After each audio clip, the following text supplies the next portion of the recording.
The summer heat pressed against the courtroom's windows like an oppressive hand, making the air feel thick and suffocating. Judge Robert Harlow adjusted his pristine white shirt collar, a habit cultivated over decades of judicial performance.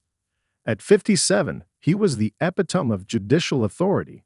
Salt and pepper hair, perfectly trimmed, steel-rimmed glasses perched precisely on his patrician nose, and a demeanor that suggested he had seen it all. Dr. Amara Collins stood before him, her posture a perfect blend of professional composure and quiet defiance. Her tailored navy blazer and crisp white blouse spoke of careful preparation, while her meticulously braided hair suggested a woman who left nothing to chance. The traffic ticket in question seemed almost laughable, a minor speed violation on a quiet suburban street. "Miss Collins," Robert's voice cut through the courtroom like a sharp blade, "do you understand the importance of following traffic regulations?" Amara's response was measured, her voice clear and controlled.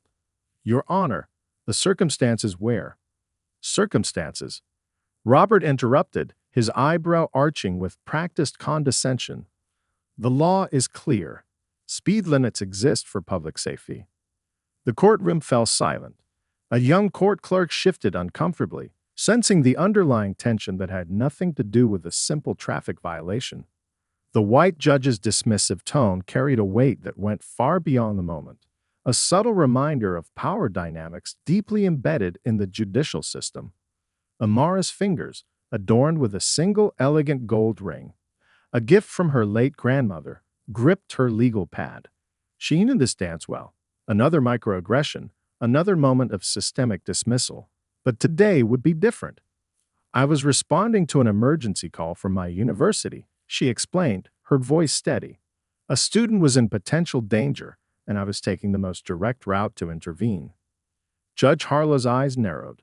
To him, her explanation sounded like another excuse, another attempt to circumvent the law. With a swift motion, he brought down his gavel. "Fine. $350, plus court costs." The sound echoed through the courtroom like a final judgment. Amara's eyes met his, not with anger, but with a penetrating understanding that seemed to look right through him. "Will that be all, Your Honor?" she asked, her tone professional but laden with an unspoken challenge. Robert didn't miss the subtle dig. He'd been a judge for 30 years, and he knew when someone was speaking between the lines. But today, protocol was protocol. The law was the law. "Pay the clerk on your way out," he responded curtly, already reaching for the next file. Little did Judge Robert Harlow know that this seemingly mundane interaction would become a pivotal moment in both of their lives. The universe has a peculiar way of creating connections, of forcing confrontations that challenge deeply held beliefs. As Amara collected her belongings, her phone buzzed. A text from a colleague read, "Looking forward to meeting you at the faculty dinner tonight." She allowed herself a small, knowing smile. The courtroom began to empty, the air gradually cooling. But the heat of that moment, of unspoken tensions, of systemic biases, of a confrontation waiting to unfold, remained charged and electric. Justice, it seemed, had its own mysterious way of being served. Would you like me to continue to the next part or elaborate on any specific aspect of this expanded first section? The law school faculty dinner was an annual affair that blended academic prestige with subtle social maneuvering. Chandeliers cast a warm glow over the mahogany-paneled dining hall of Westbridge University's historic main building, where generations of legal minds had gathered to network, celebrate, and subtly compete. Robert Harlow arrived with his wife, Elena, a renowned civil rights attorney whose reputation was as sharp as her tailored burgundy dress. They were the legal power couple everyone watched. He from the bench, she from the courtroom trenches. "Robert, you're unusually quiet," Elena whispered, squeezing his arm. She knew her husband well enough to sense something was brewing beneath his typically confident exterior. The room hummed with conversations about landmark cases, recent Supreme Court decisions, and academic politics. Dean Margaret Richardson, a formidable woman in her early 60s, stood at the podium, preparing to make introductions. Distinguished colleagues, her voice rang out, commanding immediate attention. I'm thrilled to introduce our newest faculty member, Dr. Amara Collins. Her groundbreaking work in constitutional law has redefined how we understand systemic judicial inequities. As Amara stepped forward, the room fell silent. She was a vision of professional elegance, a midnight blue dress that spoke of understated sophistication, her braids perfectly arranged, her posture radiating confidence. Robert's world seemed to slow down. The woman from the morning's courtroom stood before him, transformed from a defendant to a distinguished academic. Their eyes met, a moment of instant recognition that crackled with unspoken tension. Dr. Collins has recently completed her third book on judicial bias, Dean Richardson continued, and has been recruited from Harvard's law school to lead our new Center for Judicial Equity. Elena noticed her husband's sudden stillness. She followed his gaze, watching the interaction with growing curiosity. "Something wrong, dear," she murmured. Before Robert could respond, Dean Richardson was making introductions. "Dr. Collins, may I introduce Judge Robert Harlow and his wife, Elena. Judge Harlow has been a pillar of our local judicial system for decades." The irony was not lost on Amara. Her eyes held a mixture of professional courtesy and something deeper, a calculated understanding of the moment's significance. "Judge Harlow," she extended her hand, her grip firm and confident. "We've had an interesting encounter earlier today." Robert's hand felt momentarily paralyzed. The courtroom scene flashed through his mind. His dismissive tone, the hasty fine, the complete lack of context he allowed. Elena watched the interaction with growing fascination. Something was happening. A subtle dance of power, recognition, and unspoken challenge. Indeed, Professor Collins, Robert finally managed, his judicial composure slightly rattled. A most illuminating morning. Amara's smile was razor-sharp. Illuminating is certainly one way to describe it. The surrounding faculty members, oblivious to the underlying tension, continued their conversations. But an electric current seemed to pass between Amara and Robert, a silent acknowledgement that their paths were about to become far more intertwined than either could have imagined. Elena leaned closer to her husband. "You're going to tell me everything about this," she whispered, her attorney's instincts sensing a story far more complex than a simple traffic violation. As dinner was served, Robert Harlow realized his carefully constructed world was about to be fundamentally challenged. The woman he had dismissed that morning was about to become much more than just another case. The game had only just begun. Would you like me to continue to the next part or elaborate on any specific aspect of this section? The faculty conference room buzzed with an undercurrent of anticipation. Department heads, senior professors, and junior faculty members settled into their seats, unaware that this meeting would become a pivotal moment in academic and judicial history.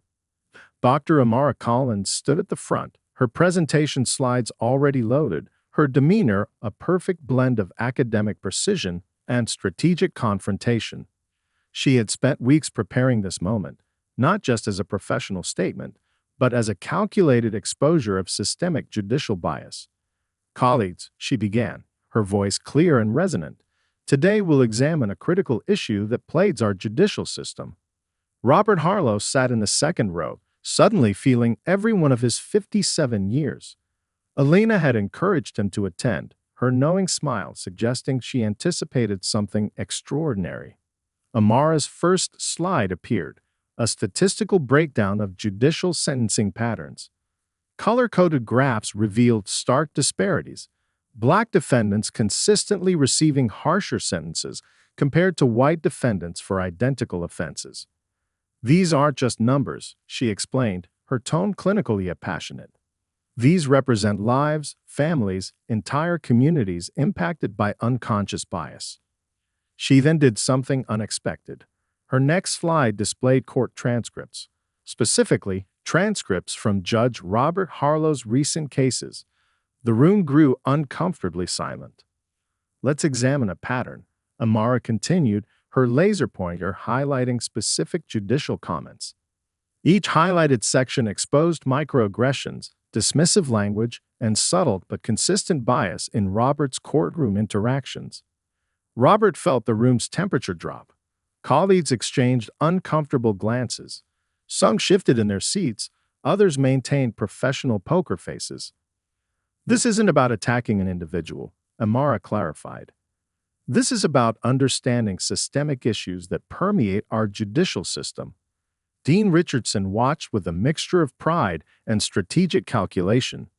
She had recruited Amara precisely for moments like these, someone who could challenge the system from within.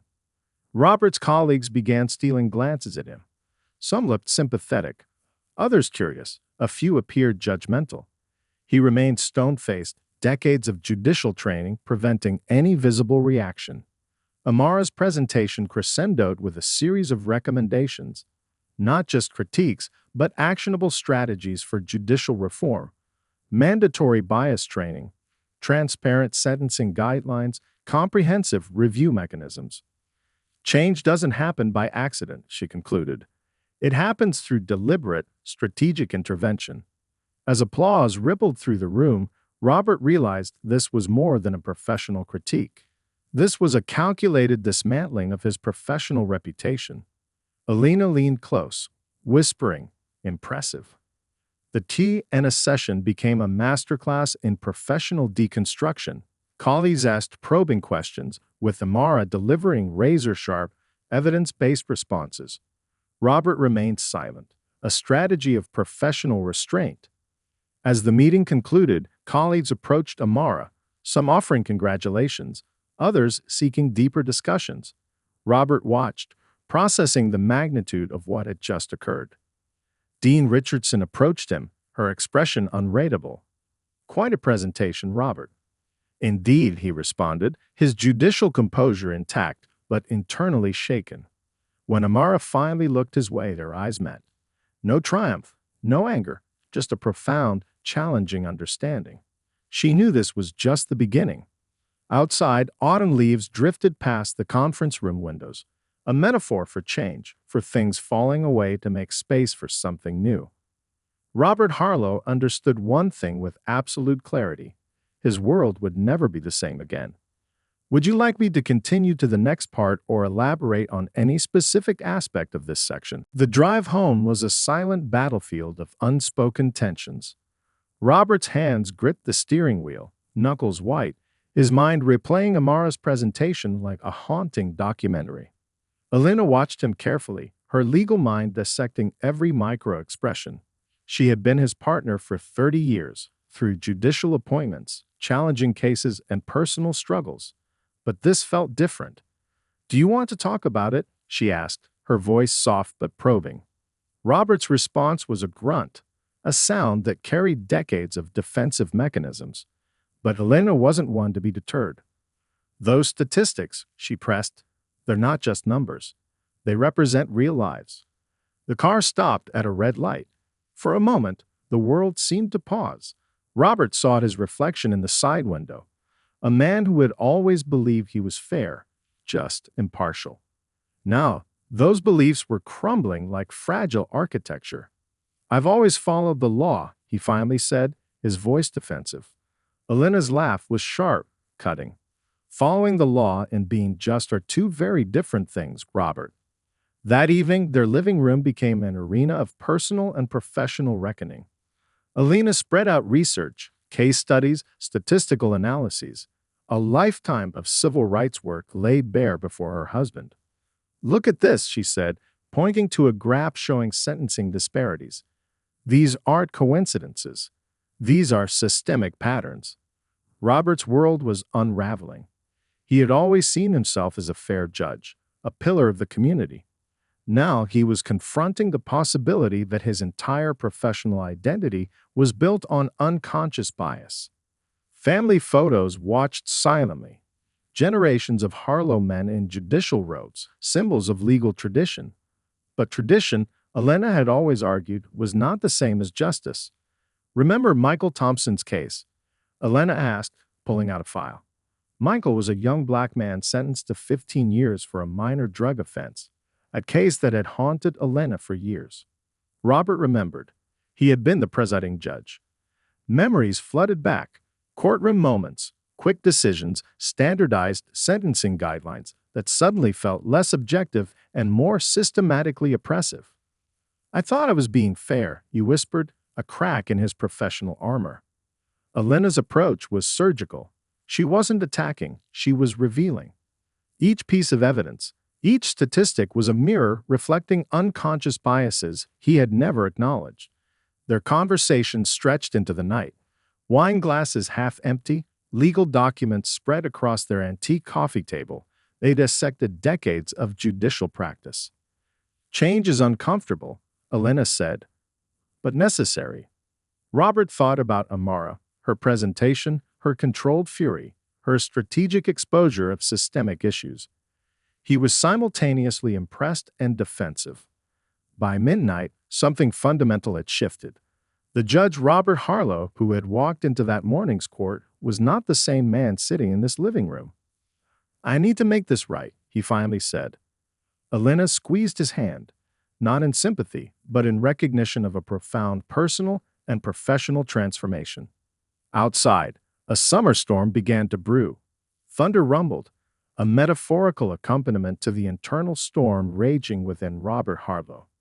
The old world was falling away. Something new was preparing to emerge. Would you like me to continue to the next part or elaborate on any specific aspect of this section? The university's administrative wing felt like neutral ground, a diplomatic space where professional confrontation could transform into potential understanding. Amara had chosen the location deliberately, public enough to ensure civility, private enough for meaningful dialogue. Robert arrived precisely at 10 a.m., his typically crisp judicial suit seeming slightly less rigid. He carried a folder, meticulously organized, a professional shield against vulnerability. Professor Collins, he began, his voice carefully modulated. Amara's office was a testament to her intellectual journey. African art mixed with legal texts, family photos alongside scholarly publications. Every detail told a story of resilience and academic excellence. Judge Harlow, she gestured to a chair, her tone professional but not welcoming. I assume this isn't a social call. The dance began. Robert opened his folder, revealing a comprehensive review of his recent cases. Handwritten notes in the margins showed careful self-reflection, something Amara hadn't expected. I've been reviewing my judicial record, he said, and I recognize there are significant patterns I've previously overlooked. Amara's response was measured. Recognition is the first step. Action is what matters. Their conversation became a complex negotiation. Robert wasn't seeking absolution. He was seeking understanding.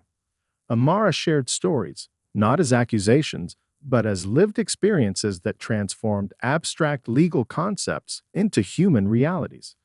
She spoke of her grandfather, a civil rights activist who was arrested multiple times fighting for basic human rights.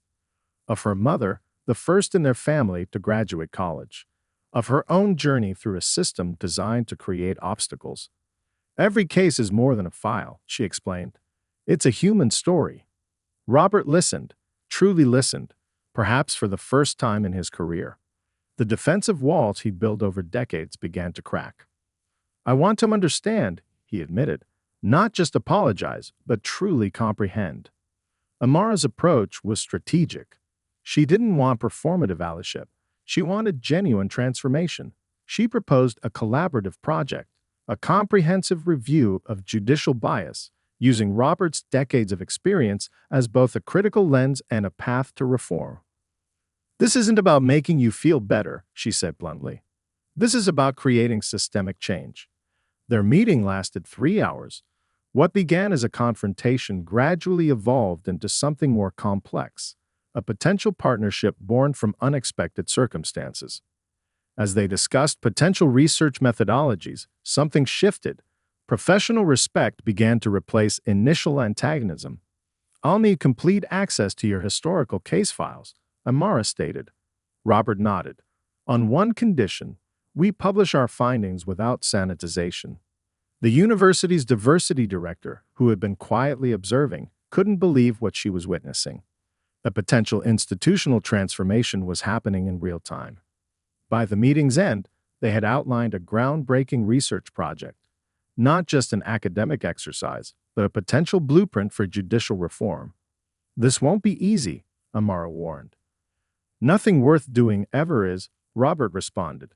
As Robert prepared to leave, Amara handed him a book, her own published research on systemic judicial inequities. A personal inscription read, "Understanding is the first step to justice." Outside, the campus buzzed with its usual academic energy. Inside this office, something revolutionary was taking shape, a potential bridge between generations, between different lived experiences, between historical division and future understanding. The real work was just beginning. Would you like me to continue to the next part or elaborate on any specific aspect of this section? The Center for Judicial Equity became their battleground of transformation. What started as a potentially contentious collaboration quickly evolved into a powerful partnership that would reshape legal education and judicial training. Amara's research methodology was surgical. She didn't just collect data, she transformed numbers into human stories. Robert's 3 decades of judicial experience provided an insider's perspective that made their work uniquely powerful. Their first joint workshop was a pressure cooker of professional tension and potential breakthrough. 50 judges from across the state gathered, initially skeptical of this unconventional training program. "We're not here to shame," Amara began, her voice commanding immediate attention. "We're here to understand." Robert stood beside her, a visual representation of their unlikely alliance. Where she was analytical and passionate, he provided historical context and institutional credibility. They deconstructed real case studies, showing how unconscious bias infiltrated judicial decision-making. Video recordings, statistical analyses, personal narratives, their presentation was a multi-layered assault on systemic prejudice. One particularly powerful moment came when they revealed a series of identical case files, the only difference being the defendant's race. The room fell silent as judges confronted the stark disparities in their own potential decision-making. "This isn't about guilt," Robert explained, his judicial tone now tempered with genuine reflection. "This is about awareness." Amara shared her personal journey, growing up in a working-class neighborhood, witnessing how legal systems could crush individual potential. Her stories transformed abstract concepts into lived experiences. During a break, younger judges crowded around them. Some sought additional insights, others wanted to understand the depth of their collaboration. "How did you two even start working together?" a young female judge asked. The story of their initial confrontation became a powerful narrative of personal transformation. It wasn't just a professional partnership, it was a testament to the possibility of genuine understanding. Behind the scenes, their work was creating ripples. Law schools began requesting their training modules. Judicial conferences invited them as keynote speakers. Their collaborative research was becoming a blueprint for systemic change. Alina, Robert's wife, played a crucial behind-the-scenes role. Her civil rights expertise provided additional depth to their work. She helped design training scenarios that were both challenging and constructive. Their research revealed uncomfortable truths. Sentencing disparities, unconscious racial biases, systemic inequities, nothing was off the table. They didn't just identify problems, they proposed actionable solutions. One breakthrough came in developing a comprehensive bias assessment tool for judicial training. It wasn't about punishment, but about creating self-awareness and continuous improvement. Change happens incrementally, Amara would often say, but it happens. Robert's transformation was most evident in his personal approach. Where he once saw legal proceedings as purely transactional, he now understood them as human interactions with profound consequences. Their collaborative book, Blind Justice, Confronting Systemic Bias in the Judicial System, became an unexpected bestseller. Academic circles, legal professionals, and social justice advocates embraced their work. During a national conference, they received a standing ovation. The image was powerful, a white senior judge and a black female professor standing together as partners in pursuit of true justice. We're not just changing a system, Robert would later say. We're healing generations of misunderstanding. As autumn leaves fell outside the conference center, their alliance represented something bigger than themselves, a bridge between historical divides, a hope for genuine transformation. The journey of understanding had only just begun. Would you like me to continue to the next part or elaborate on any specific aspect of this section? The National Judicial Conference in Washington, D.C. was unlike any previous gathering. What had once been a conservative, traditional assembly now buzzed with an electric sense of potential transformation. Amara and Robert's presentation was scheduled as the keynote address, a strategic slot that ensured maximum impact. Behind the scenes, they had meticulously prepared a presentation that would challenge everything the judicial establishment believed about itself. The conference hall was packed. Federal judges, state court representatives, legal scholars, and media outlets filled every available seat. The anticipation was palpable. "We're not here to condemn," Robert began, his opening words carefully chosen.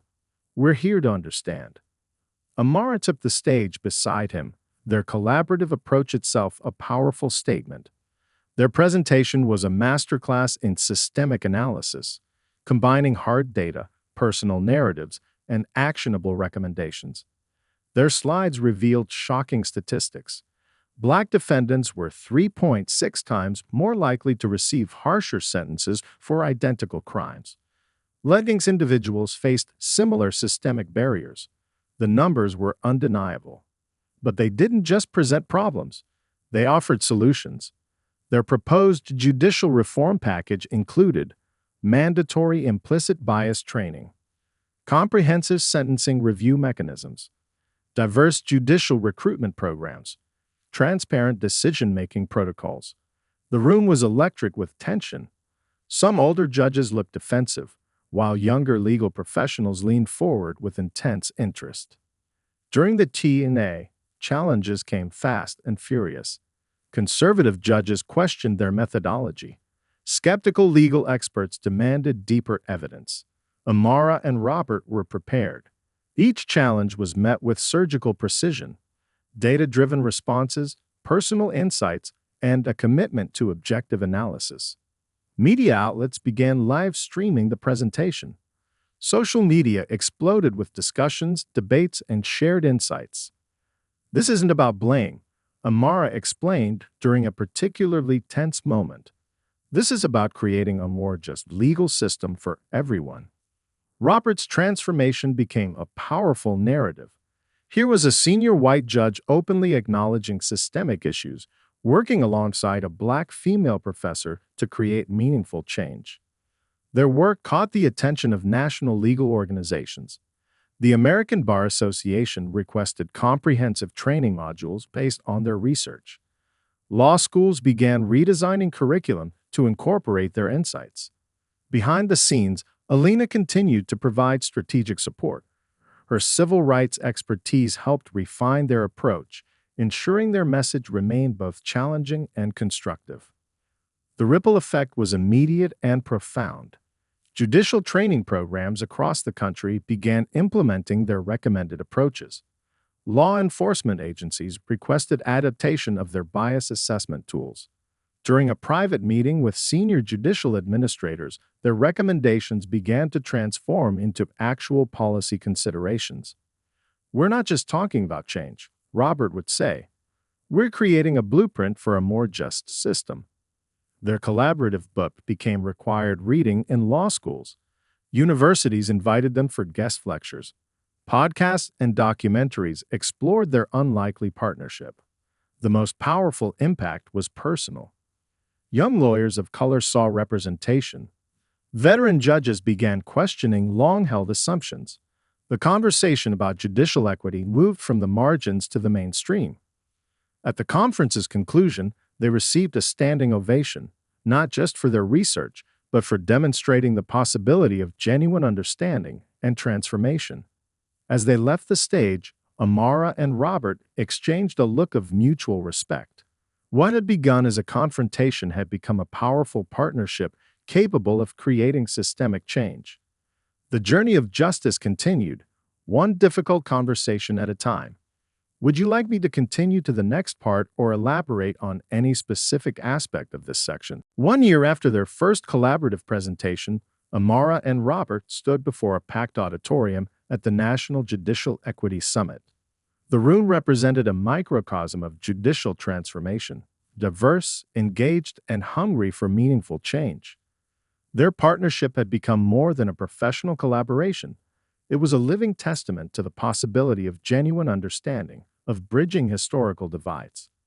Legacy isn't about what we've done, Robert began, his voice carrying the weight of decades of judicial experience. It's about what we're creating for future generations. Amara stood beside him, a powerful visual representation of their journey. Where once they represented opposing perspectives, now they embodied hope. Their work had created tangible changes. 72% reduction in biased sentencing in participating jurisdictions. Comprehensive bias training implemented in 48 states. New judicial recruitment programs focusing on diversity. Groundbreaking research publications. National policy recommendations. The awards came unexpected but significant. The National Civil Rights Institute honored them with a special recognition for systemic change. Their collaborative book had become required reading in law schools nationwide. But the most powerful impact was personal. Young law students saw a different possibility. People of color in legal professions found representation. Veteran judges began questioning long-held assumptions. We didn't just change a system, Amara would often say. We changed how we see each other. Their personal stories became as powerful as their professional work. Robert spoke openly about his journey of understanding, about confronting his own unconscious biases. Amara shared her family's generational struggle for justice. Alina continued to be their strategic backbone, helping refine their approach, ensuring their message remained both challenging and constructive. The summit became a celebration of possibility. Where once judicial conferences were about maintaining status quo, now they represented potential for genuine transformation. During a private moment, Robert reflected on his journey. I thought I was being fair my entire career, he told Amara. Now I understand fairness is an active process, not a passive state. Amara's response was characteristic, analytical yet compassionate. Understanding is a continuous journey, not a destination. Their work extended beyond courtrooms. They advised legislative committees, worked with community organizations, created comprehensive bias assessment tools. The younger generation of lawyers saw them as pioneers. Their unlikely partnership represented something profound, the possibility of genuine reconciliation, of moving beyond historical divisions. Media documentaries explored their transformation. Academic papers analyzed their collaborative approach. Their story became a blueprint for institutional change. At the summit's conclusion, they received a standing ovation, not just for their research, but for demonstrating the most powerful form of justice, human understanding. As they left the stage, the auditorium buzzed with hope. Young lawyers of all backgrounds saw a different possibility for the legal system. We're not just changing laws, Robert would say. We're changing how we see each other. Amara would add, justice is a living, breathing concept. It requires constant examination, constant growth. Their journey represented more than a professional collaboration. It was a powerful narrative of personal transformation, of bridging seemingly insurmountable divides. The sun set on the conference center, casting long shadows, but the light of their work, of understanding, of genuine equity, continued to spread. A new legacy had begun. Would you like me to elaborate on any specific aspect of this final section or discuss the overall narrative arc of the story?